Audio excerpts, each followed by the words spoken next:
Welcome back to Left Unattended, the podcast that exists to normalize real stories of neurodivergence in the workplace. The invisible load, the masking, the misunderstandings, and the moment people begin to realize that capacity does not always mean alignment. Today, I'm joined by Diana Feinstein, founder of Max Pact Health. Diana is a health strategist who supports high-achieving professionals through career transitions, burnout, and major life pivots. Her work helps leaders with health as their greatest return on investment, using behavior change strategy, emotional agility, and personalized tracking to restore energy, clarity, direction, and build lives aligned with their values and ambition. Diana came to understand her own neurodivergent patterns later in life. Through her son, began showing signs of neurodivergence, including dyslexia. Through that process, she began recognizing many of the same patterns in herself. And today we're talking about how nonlinear thinking, being mislabeled as underperforming, productive rest, and what changes when high achievers stop treating capacity as an afterthought.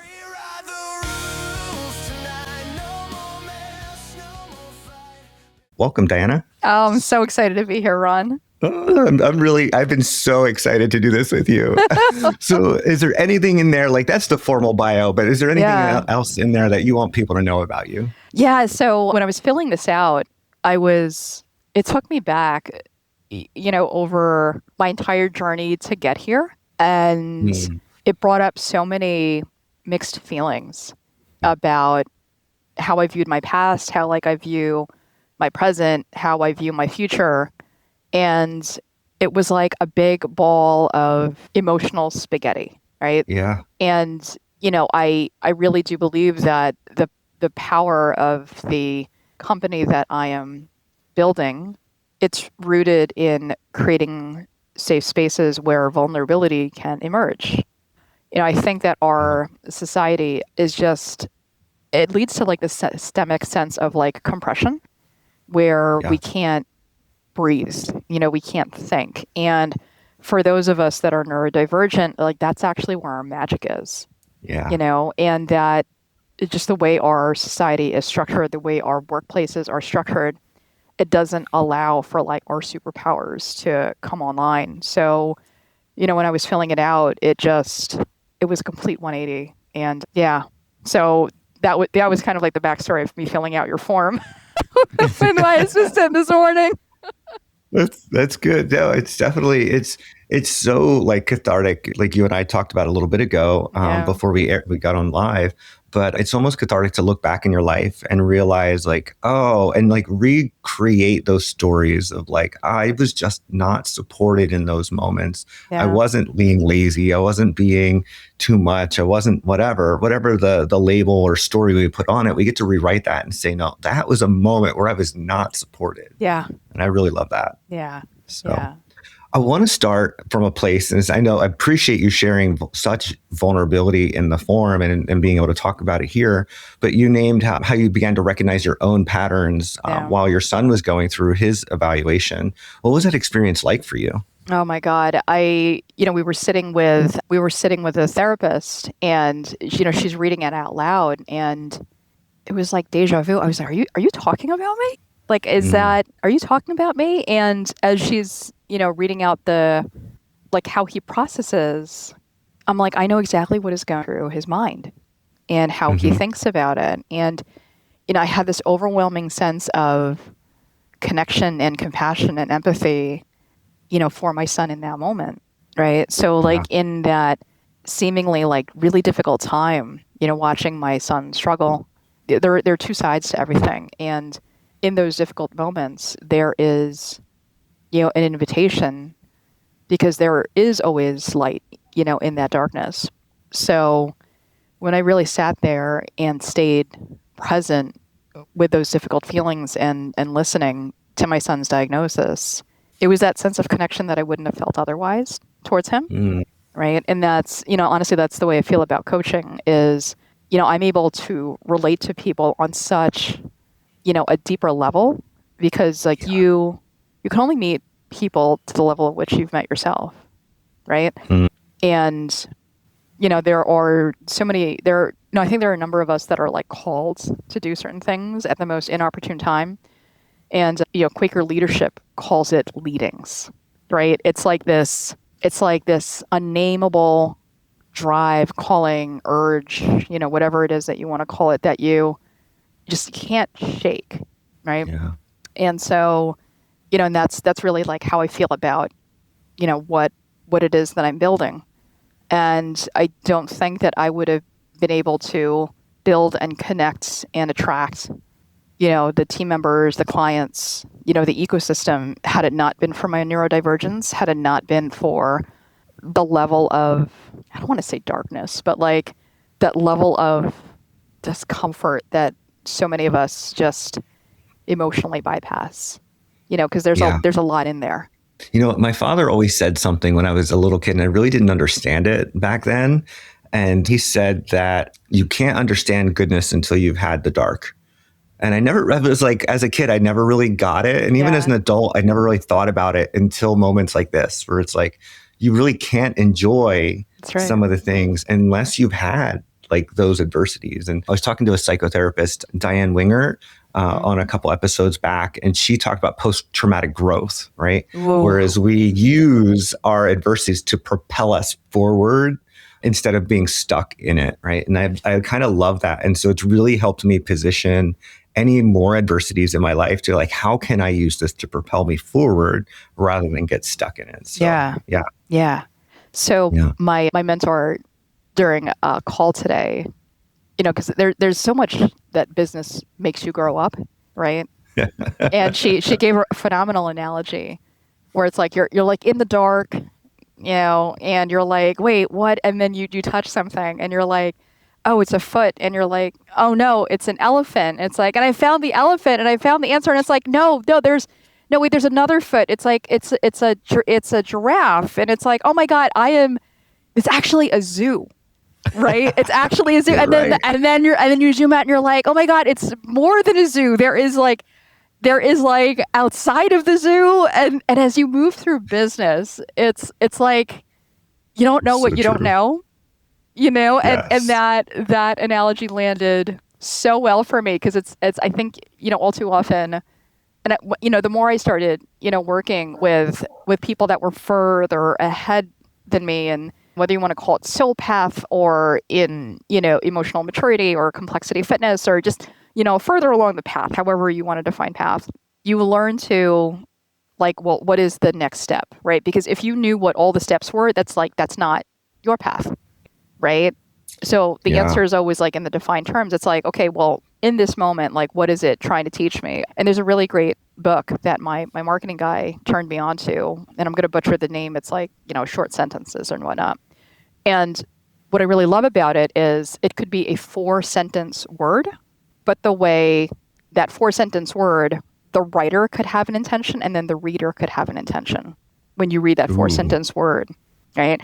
So part of one of the things I'm working on in terms of like how I coach is, again, the answer's in the defined terms. I will say these 4 words to you. How do you interpret that so that you actually bring your vibe online, right? You bring that what is your story online, and how do you ultimately cultivate, your lifestyle practices that you're ready, willing, and able, given the 4 words that I've given you. Eat more, vegetables today. How do you define that, right? So it's the same behavior, right? But like, what does that mean for you? Is it, are you defining that as like more spinach? How are you defining more, right? And when you think about the science of, behavior change, there is like 3, it's like an architecture. There is the prompt, the behavior, and then the positive reinforcement, right? So like how you design each one of those anchors, right, informs your behavior that you're going to actually practice. And the more resonant it is with you, the more your nervous system can like downshift. Ooh, I love that. Yeah. Yeah. One of my mentors and bosses has been Andy Rourke in the veterinary field, who's got a big name, but he always said people are simple animals, right? And we know how to train simple animals, and it's positive reinforcement, right? Because negative reinforcement really doesn't work. Yeah. I think about that all the time. So anyway, I just completely like scrolled off, but that's what I thought of as you were saying that. So but what that does to me from a visual standpoint right? Neurodivergence, where we tend to be, receive differently. So what I thought you did a really great job with is you made it very simple, right? So if I think of, my client as like a simple animal, it's like almost sudden, for me anyway, it gives like a sense of warmth, a sense of love, a sense of connection, right? It's like, Right. it's like they could be like, some highly accomplished person, and then, you find yourself subconsciously talking to them a certain way, but it's like, no, they're at their core, they're a simple animal, right? Yeah. And how do you talk to that simple animal with love? Yeah. Yep. Yeah. So yeah, I love that. I think one of the things you wrote was that you named like underperformance as a way that your neurodivergence got misunderstood. Yeah. Like what happened underneath that label, do you think? What was Yeah. going on? So, a lot of the roles that I had done, there's a lot of spreadsheets. Oh my God, so many spreadsheets. I love me a good It's like, spreadsheet though. yes, I do too. And when it's a linear spreadsheet, wow, like not my friend, Oh, right? Like so not I my always say I friend. like the 4-dimensional spreadsheets. Like give me Yeah, the totally, totally, right? But if the spreadsheet follows a sequence, right? Wow, a lot of effort, right? And when you're yeah. already overextended and you want someone to do a thing that they're not naturally inclined to do, and you've been conditioned to be like, oh, this is hard, push harder, it like doesn't go well at all, especially when you're not, when you haven't, fed yourself well, you haven't exercised, you haven't fueled, you haven't stress managed. It's like, oh, Mm, now I'm gonna continue to overfunction, on the thing that I just am not indexed to do. It's like underperformance. It's like, oh no, that's like a Ferrari trying to haul lumber. Like, it's not yeah. the right job for it. Right. Yeah. It's so funny, like, because I have had sort of the opposite experience in a different way, right? Like I've always been the one who's been like overperforming in a high achieving sense. So like on Yeah. paper, like I've had this amazing trajectory of my job, right? Yeah. I didn't have the underperforming piece very much. But what I have Yeah. realized in like my own self-discovery rabbit hole that I continuously go on and having my own coaching business now, I realize I hate operations, but I was really good at it.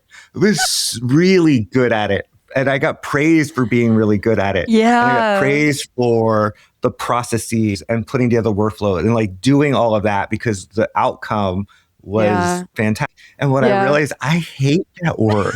I actually am really like visionary and creative. It was Yeah. untapped resource because Yeah. I was making sure that I didn't get the negative feedback, right? That we typically get Yeah. for being lazy, for being Yeah. whatever.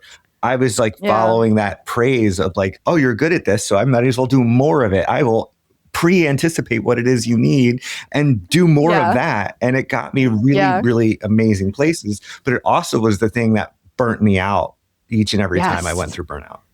Yes. Yes. I love that. It's, So it's that, I call it like clean versus dirty energy. yeah. And so like that dirty energy that fuels you, if we just talked hormones for a second, most of the people that I coach like are in their 50s. And so Mhm. for, the estrogen, the testosterone, the progesterone, all of the hormones are, going down.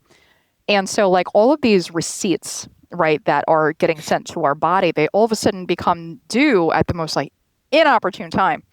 And when we're so used to getting praised for it, but we no longer have that line of credit that hormones had afforded us, it just kind of like Mm, hits you like a pile of bricks, and you're just like, well, what is wrong with me? Right? I'll show a really vulnerable example here. So, yeah. I was recently diagnosed with perimenopause, finally, which I had an inclination about, and I have really low testosterone. And so all of a sudden I had these like feelings of rage. It like completely Ooh. like, I'm like, I don't know where to put this thing, right? And I need a minimum of like 150 grams of protein to like regulate my blood sugar, allow for like deep sleep emergence to come online, right? Like Yeah. those are like my load bearing beams from a physiological perspective, just for baseline functioning, right? We haven't even spoken about like being able to like have a sense of like emotional agility. I have feelings of frustration. What do I do with that? Like, this is just from a physiological standpoint, like I need X amount. right? Yeah. And then when you realize it's like, oh my God, I need more load-bearing beams, but Mm. like all of a sudden they just, the ocean like boils like 1%, right? And then all of a sudden it's like, oh my God, it's really hot. And it's like, just kind of like over time. Yeah. It all hit me when I went to drop off my son.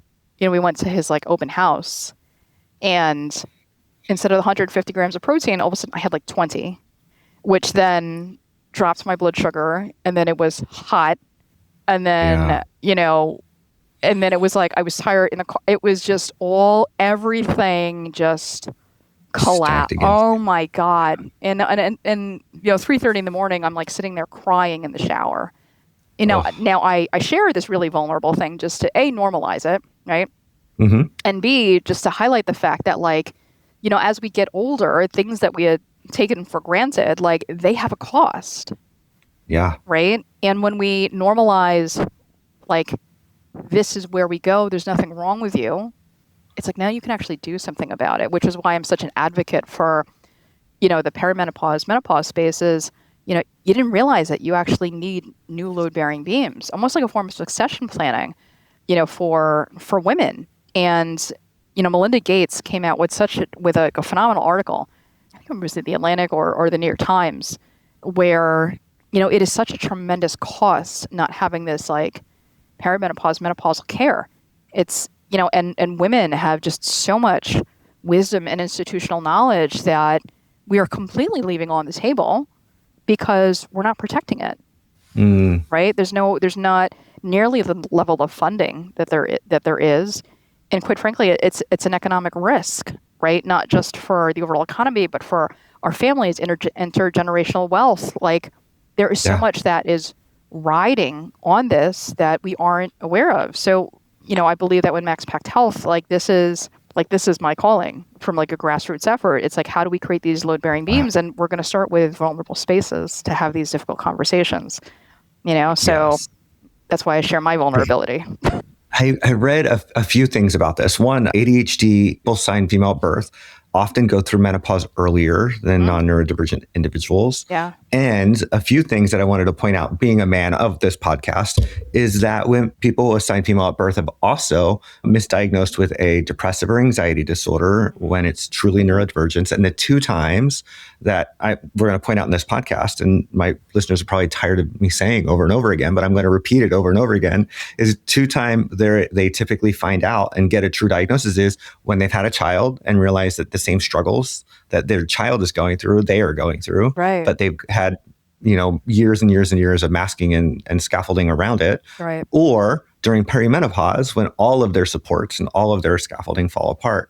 And I read in very interesting, I don't know how science backed this is, but I read this very interesting article that said for a man to experience menopause, they would have to age 150 years over a weekend to have the same physiological effects. And I thought that was fascinating. Oh my God. I love that statistic on so many levels. So hats off to you because, whoa, Yeah, I it's a would not lot. want to age 150 years over a weekend. Yeah, it's a lot. It's a lot. And again, like going back to like once you reach those, those levels of depth in terms of emotion, like you're really able to connect with others at like just an entirely different level, right? On an entirely different level. And I think when we ourselves are safe, we can extend that level of safety to others. My mentor calls it being a bridge person, right? Being a bridge person. And when we can create these like pockets of time, spaces, and experiences, those experiences are actually the seeds of belief. And when we have that belief from a neuroscience perspective, right? When we have that belief and it's a positive one, we Yeah. create that like dopamine hit. It's like, oh, I want this again, and then again, and then again, and then if you think about it through a business lens, it's like that's actually generated business, creating these circles where these parts of us can come online, right? Where our neurodivergence is Mm. actually like a superpower, right? Going back to like my own brain scans, I'm actually pretty indexed on problem solving and verbal processing, Ah. right? And so like I've hired, all of my team members really around those superpowers and like those deficiencies and how, using time as a tool. We have 168 hours in a week. How can I actually spend, my time in my zone of genius? And how can I hire people that are like the flip side of me? And they love doing the thing. Like they love the linear thinking and the steady cadence of doing that. I was like, love you for loving me the way that you do, because that is not me.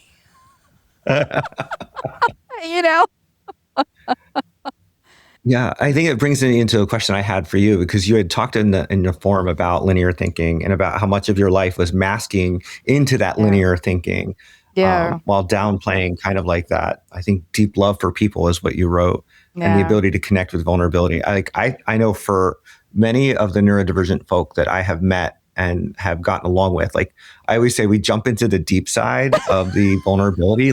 If we can't have a deeply vulnerable conversation, we're probably not going to get along with you, right? Whereas I think the rest of the world, they want to tiptoe into the shallow end and what's the weather like? And that's the social norm of small talk. I'm no, we're jumping into the 12-foot waters, or if not deeper.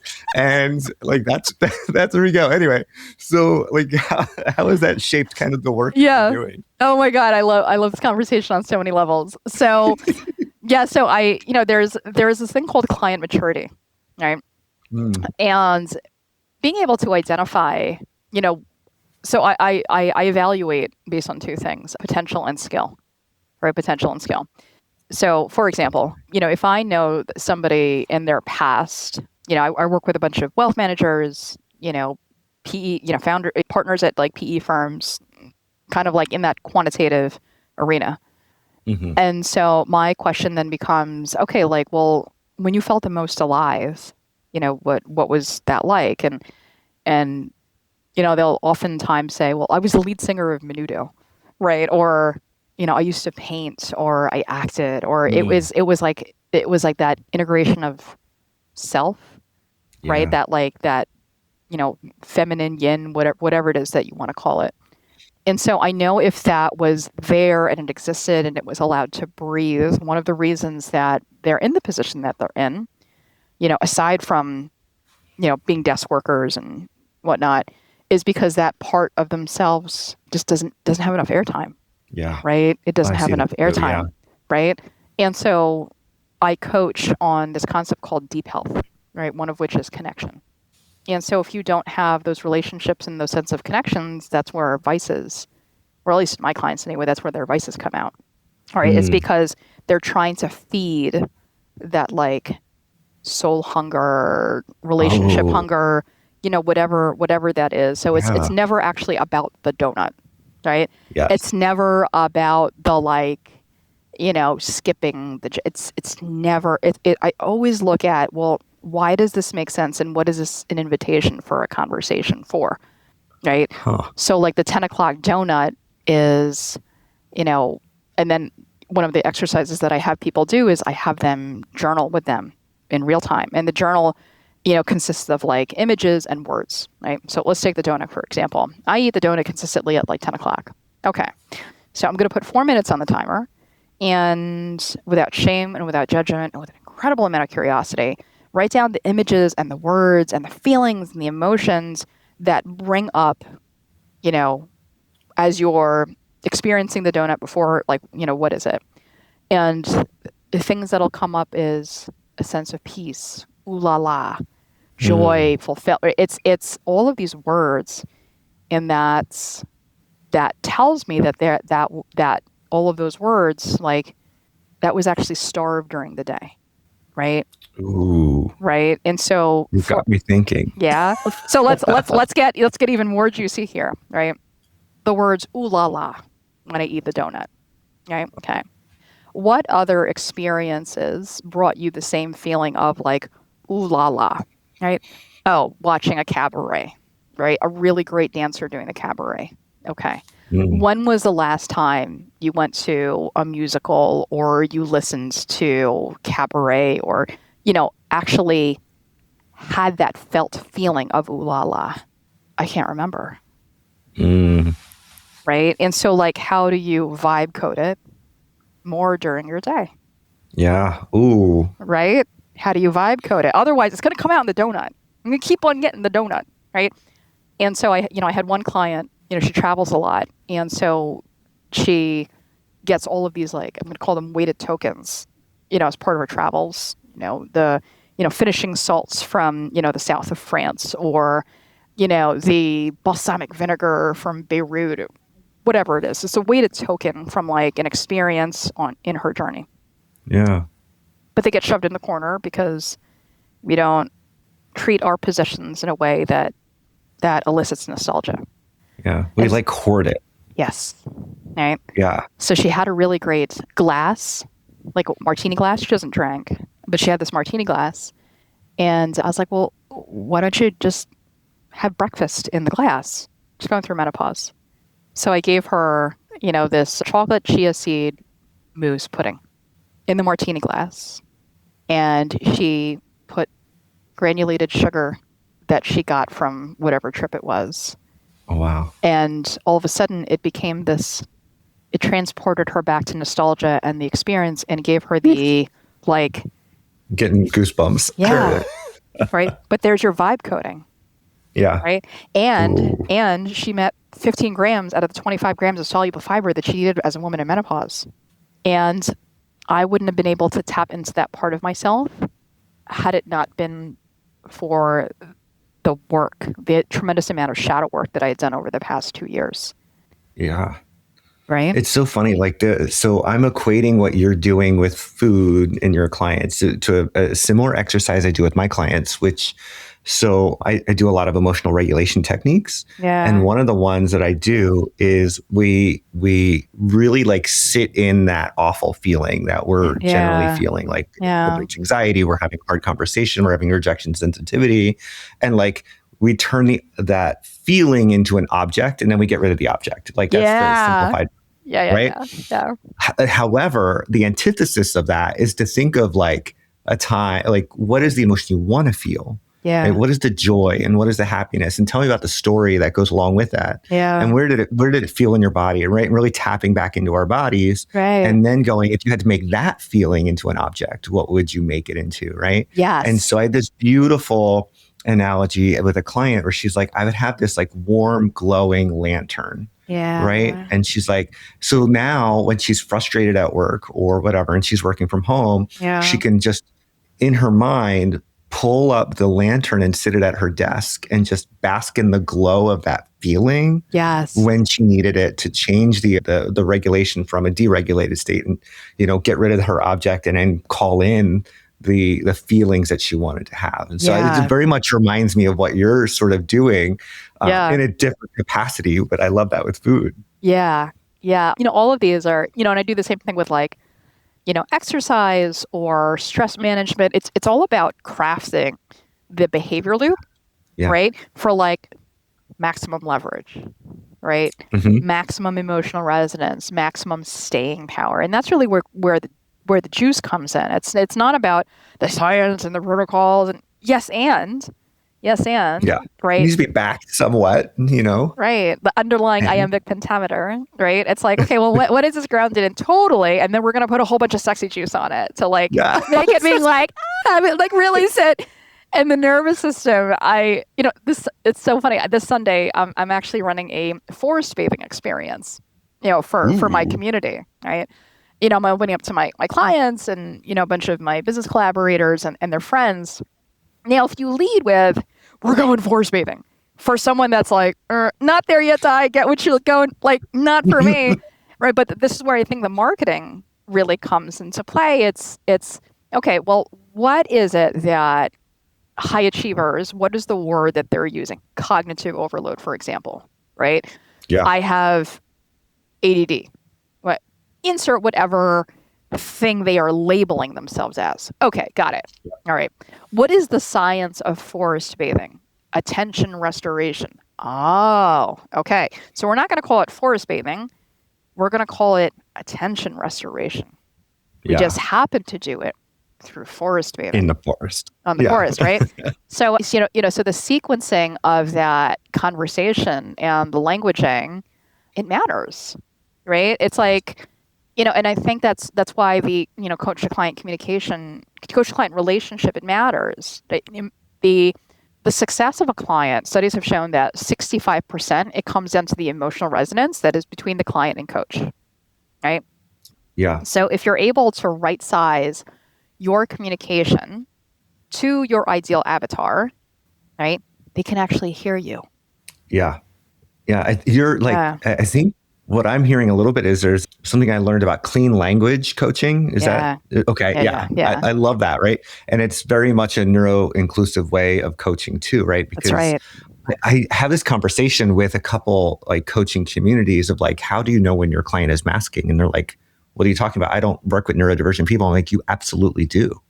So how do you know when your client is masking? And I love like asking those little like provocative questions because people just have never explored that before. Yeah. But yeah, anyway, not to get too far off the tangent, but I was like, oh, I just, to me, feels very much like clean language coaching. Yeah. But like taking it and putting into your marketing and your sales, like that's, I hadn't actually thought of it in that capacity. Yeah.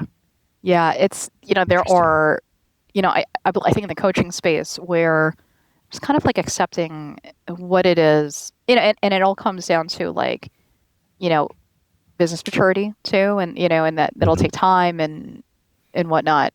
So there are two skills. I mean, there are multiple skills, but if we, from a reductive sense, there is like professional competence, being a great coach, right? And then there is, for lack of better words, money-making competence, right? Two different lanes. Yeah. Right. And there's so many variables that go into coaching competence, and there's so many variables that go into money-making competence, right? And knowing how you can craft your own business, it's like that one size fits all, one size fails all, right?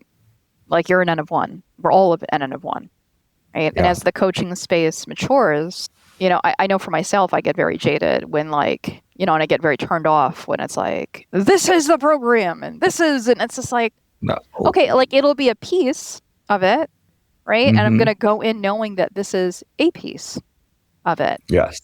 Right. And so like, how am I defining the success when I come away from this program, incubator and whatnot, and knowing and understanding it's like, oh, this is like the foot of the elephant out of the entire zoo, and the zoo sits in, Montana, right? Yeah. I love that. Your visuals. I'm locked in. I love the visuals. Yeah. I definitely think in pictures. So.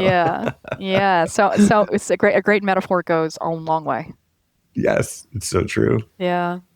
We kind of sort of started touching on it because we were talking about like the forest bathing, which was like, oh, I want to touch on the rest, right? Yeah. So you name like productive rest as like a key idea. That's right. Like, what is productive rest? Because I know, like, I've had a client who says that they equate rest with death. Yes. Right. And like, there's a lot of like productivity and hustle culture, but also like rest is not always what we think it's supposed to mean. So I'm curious how you define it. Yeah. So the answer is always in defined terms, right? Yeah.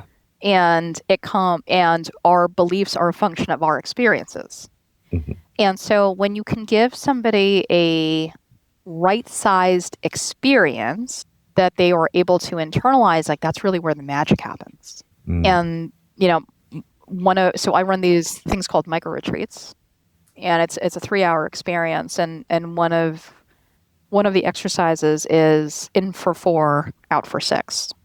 So, do you mind if we try it really quick for the listeners at home? For the listeners, let's try this out. Let's try it at home. Okay. All right. So let's put our feet on the floor, and we're going to push our toes into the floor. We're going to push our heels down into the floor. We're going to inhale deeply, and we're going to exhale. Good. Ladies and gentlemen, I want you to listen to the sound of my voice. And if you find your mind wandering, you just say, welcome back. Ready? And let's begin. We're going to inhale for 4, 3, 2, 1. Exhale for 6, 5, 4, 3, 2, 1. Inhale for 4, 3, 2, 1. Exhale for 6, 5, 4, 3, 2, 1. Inhale for 4, 3, 2, 1. Exhale for 6, 5, 4, 3, 2, 1. Inhale for 4, 3, 2, 1. Exhale for 6, 5, 4, 3, 2, 1. Inhale deeply. Exhale all the way out. Good. Flutter your eyes open and reorient yourself to the room. Good. What did you notice? Let's name it. Oh, for me, I'd say my heart rate definitely increased in the beginning. Yeah. And then slowly just fell. Yes. And that's a function of the coherence and, the presence of the practitioner. Right? Notice I said, and if you find your mind wandering, just say, welcome back. Yeah? Yeah.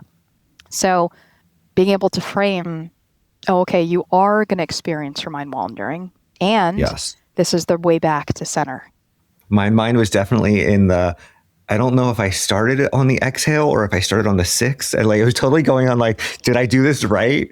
And okay, just, it doesn't matter. We're in it and we're just going to do it. And so I was battling myself and that's the mask, Ron, stop it. You don't have to do this perfect. Yeah. And I was I got this. It's fine. Just come back. Welcome back. So I was battling in my head a little bit. Yeah.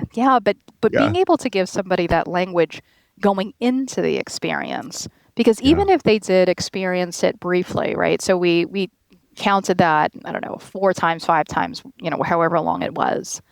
Within those sets, there would be at least one point when you're oh, okay, right?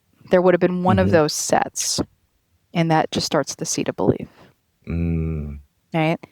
And so when people, again, depending on their baseline nervous system response, right? Sometimes I'll have people shake it out to complete if they're really anxious. You have to take a gauge of the room, but that practice. And I have a whole nervous system video that actually shows you what happens to your adrenal, staying in a stress state. You can actually apply that same slowness to, massaging the olive oil on butternut squash, right? And so the default is must get all of it because it has to go in sheet pan in the oven in world time.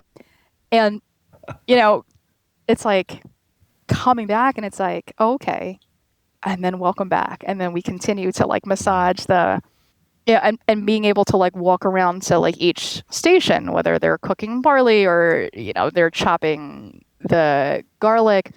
It's the idea of welcome back when you start seeing the must energy come through during the experience, right?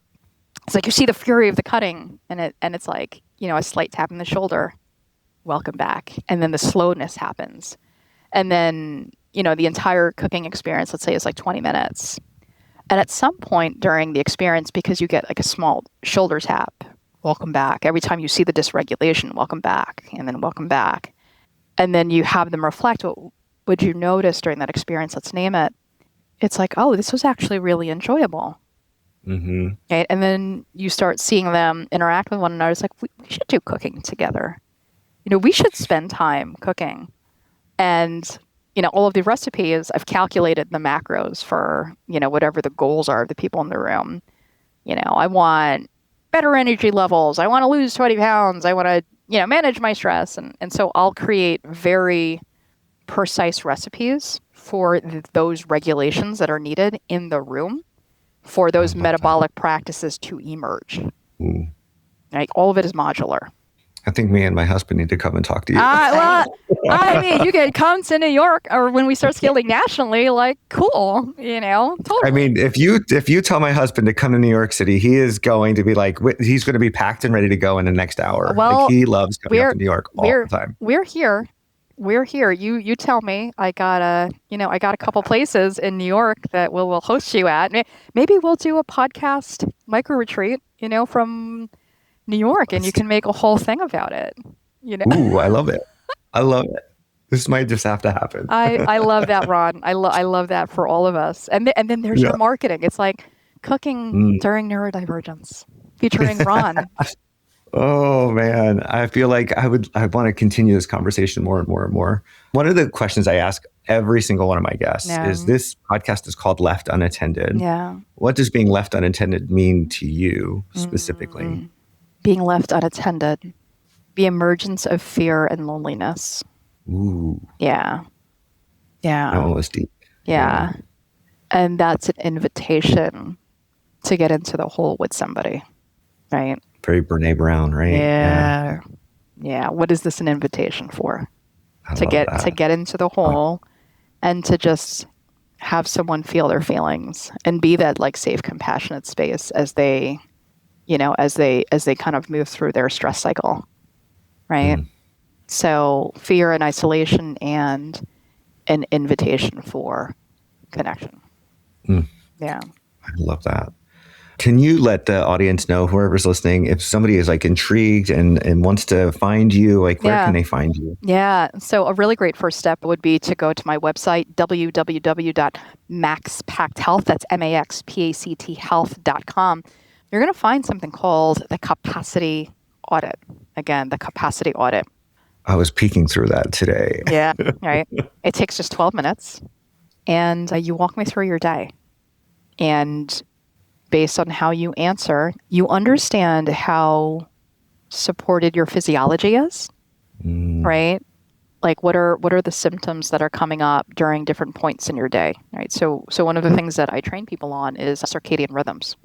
And yeah, we definitely need to talk now. Yeah, right? It's like, oh, okay, well, my eyes hit sunlight at this time. And so within T minus 16 hours, I will be here, which means, what are the anchors that I need to have during my day to like stay in that regulation, right? Especially with the decrease of like testosterone or estrogen or progesterone, when we don't have those load-bearing beams, there are certain lifestyle practices that take anywhere between 30 seconds to 12 minutes that when crafted well and done consistently and coming from a place of like clean energy are nothing short of profound, right? And, it's pretty incredible. You spend a pretty decent amount of time, creating this based on hours of coaching transcripts and in my experience of having done this for over a decade. And so it's enlightening, right? And so if that's something that's calling to you, would love to have you drop in. Again, that's www.maxpacthealth, that's MAXPACT health.com. Click on, the capacity audit and, would love to connect. I love that. And I'll make sure that that link is in the show notes below. So if this conversation made you realize that you are carrying more invisible load than people understand, especially around burnout, nonlinear thinking, health, capacity, masking, or trying to perform environments that do not fit how you work, I'd love to also have a conversation with you. And you can book a call with me off of my website, and that's Synapt. It's syn-apt.me/coaching-schedule. Diana, thank you so much for being here. I feel like I say this to every guest, but like every time we connect neurodivergent to neurodivergent, like again, we jump into the 20-foot side of the deep side of the pool. And I just want to continue on and then never stop talking. Like even when we're on like LinkedIn chatting, I'm just like, I never want to stop chatting with you. Anyway, thank you so much for being a guest. Thank you so much. And we'll see you next time. Sounds good. Thank you, Ron. Thank you so much for listening to this episode of Left Unattended. A huge thank you to my guest, Diana Feinstein. And of course, thank you, Dustin Bays, for editing and making sure this podcast sounds as good as it feels. If today's conversation resonated with you, let's keep the connection going. Join my newsletter for weekly insights on neuro-inclusive leadership, and that's synapt.me/newsletter. That's syn-apt.me/newsletter. Learn more about coaching with me at synapt.me, syn-apt.me. And finally, if you enjoyed this episode, please follow the podcast and leave a review. It helps more people find these conversations. It reminds the world that belonging is not, it's a leadership strategy. Until then, I'm your host, Ron Sosa, and this has been Left Unattended. Until next time.